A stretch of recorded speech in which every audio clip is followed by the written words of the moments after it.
I hope you can find me again, those that were watching.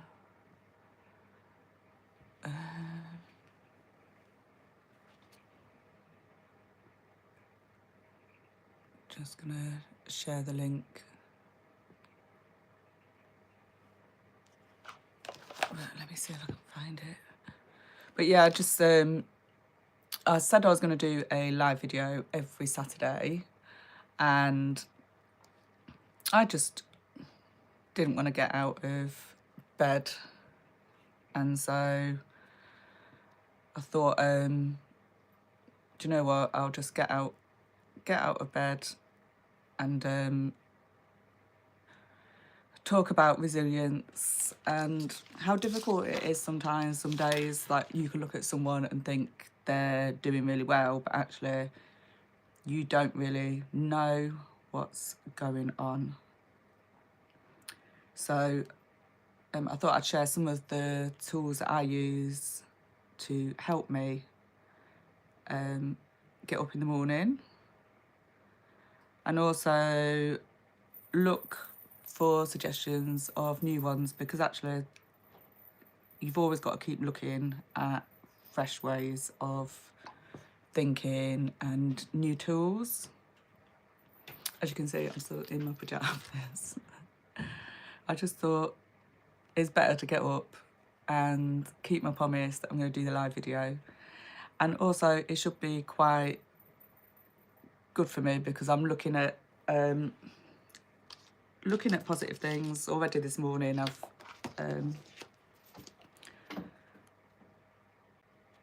I've seen there's some things that I've been looking at that are quite positive for me to be looking at.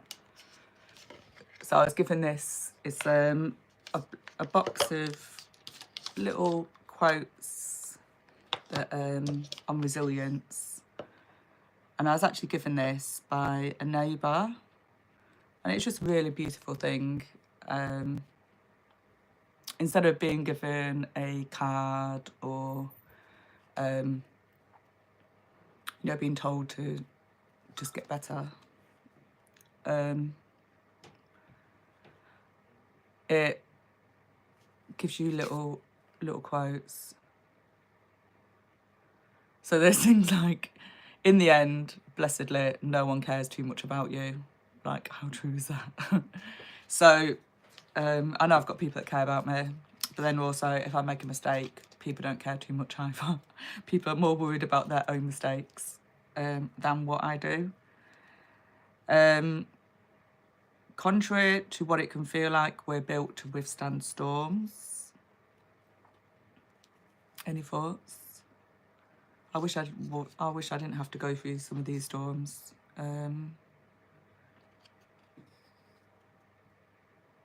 Even if you had to beg in rags at the side of the road, it would be okay. Face down your worst fears by getting to know them in exhaustive detail. You could survive. When it comes to losing your child to suicide, you think, if you've not been through it, you would think, I would not survive. I did not think I'd still be here 4.5 years later.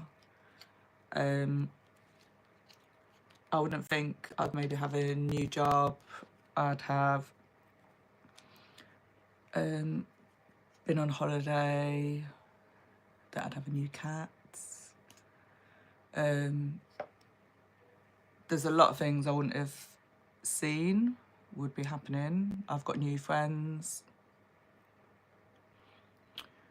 But yeah, like, there are some things you just think are the worst possible thing that could happen, and you wouldn't survive it, you wouldn't get through it. But actually, like with those that are homeless, that are maybe having severe drug addiction, do you hear so many positive stories of people coming through those difficult times? I don't know how that looks for myself or for other people that have lost their children by suicide. I don't know, but I know I'm still here. My story didn't end, although it feels like it did quite often. But yeah. So, but yeah, I was lying in bed this morning thinking how difficult it is some days getting up, and there are some things that I put in place to help myself get out of bed each morning, and but I'm also continually looking for other ways. So, for instance, I will I always try and book appointments or meetings for like 10 in the morning. I will always opt, if there's a choice between it being at home or somewhere else, I'll always opt for it being somewhere else, because I find it's a lot easier once you're out of bed and started your day. It's a lot easier to continue the day. But actually, if you're just in bed and you've got no deadline to get up for, it's like, when do you get up? So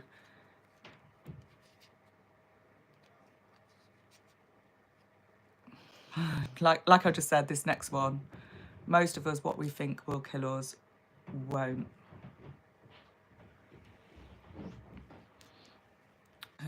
How true is that? So yeah, so that's it's a lovely little set of cards. That is just a small selection. But the 1 second. Sorry. Yeah.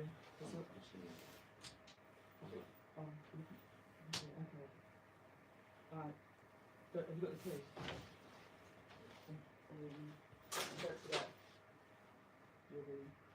Sorry for disrupting.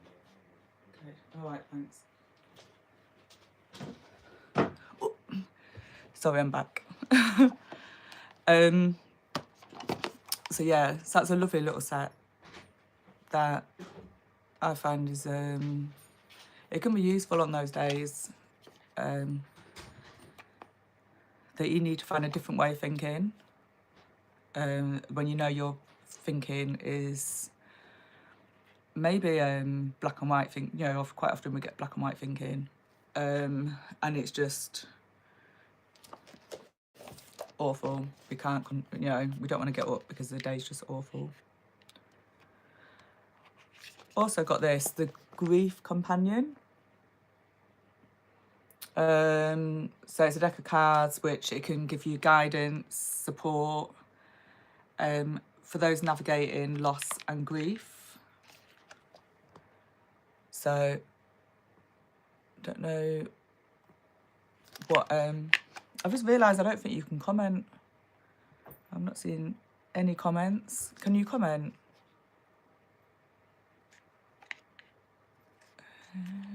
I don't think you can. So I'm sorry about that. So sorry. Next time.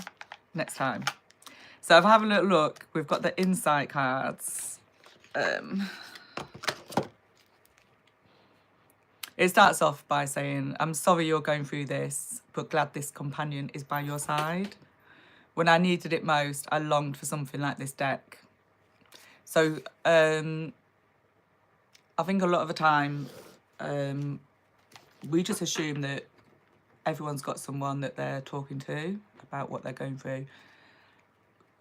For myself as well, I know people have said to me, they know I'm in contact with other grieving mums.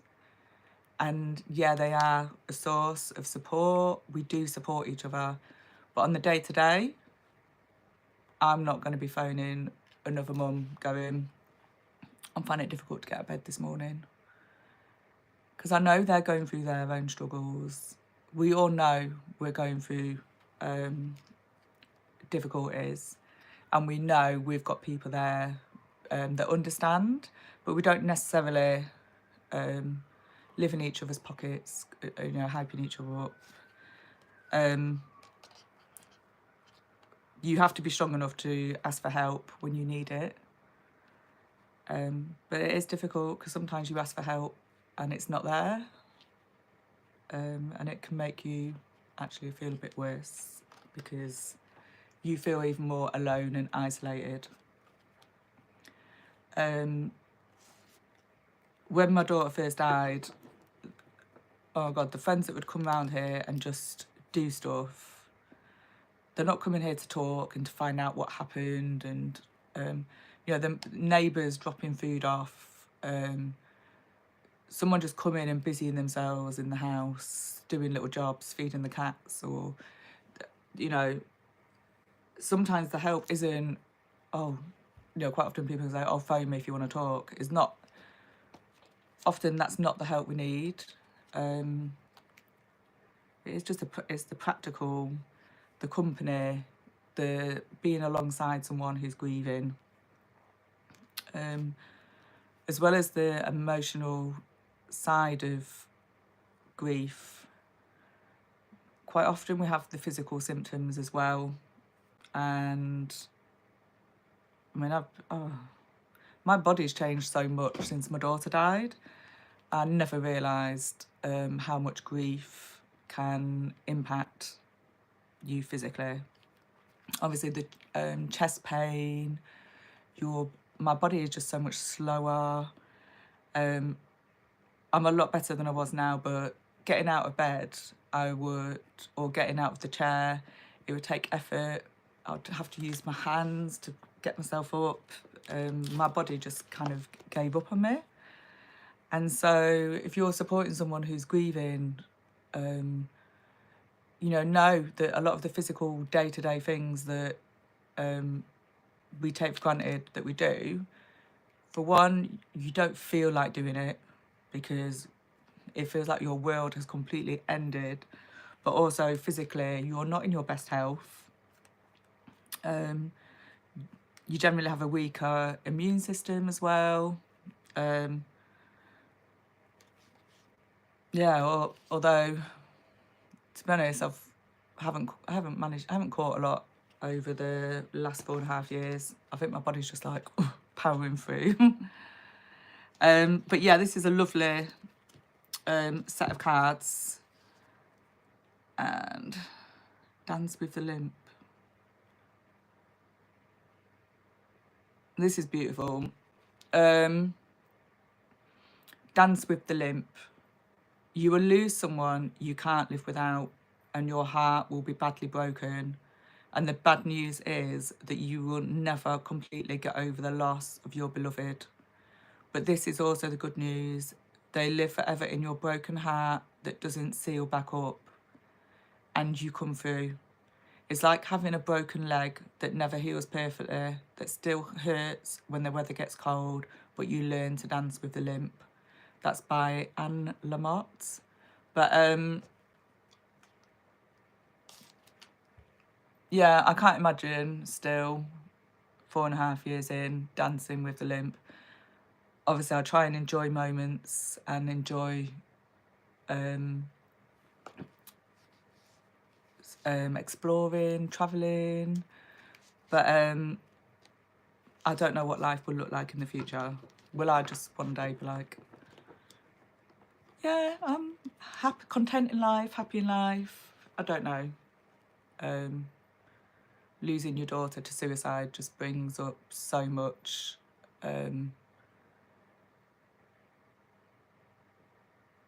It's like, it's so complex. It's grief and trauma. It throws up so many questions. Like many of us, when you lose a loved one, you have questions that you wish you'd asked your loved one. But actually, when it's suicide and it's your child, the questions go before your child's even born. You're questioning your whole life and what did you do wrong? What impacted your child? Like, how could your child take this decision?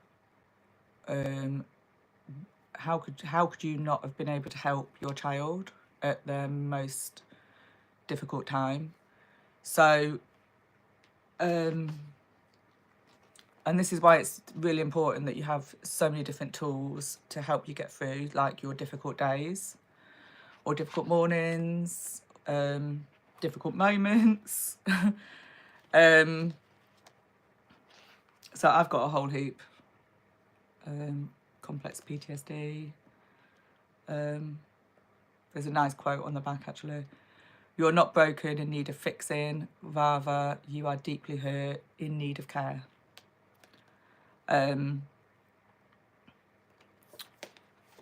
Yeah, so I think it's really important when you are going through a traumatic loss that you arm yourself with as many tools as possible. I've also got the link from the app from Suicide & Co. If you go to Suicide & Co.'s website, they've got a brilliant app that you can just click on without having to talk to anyone. You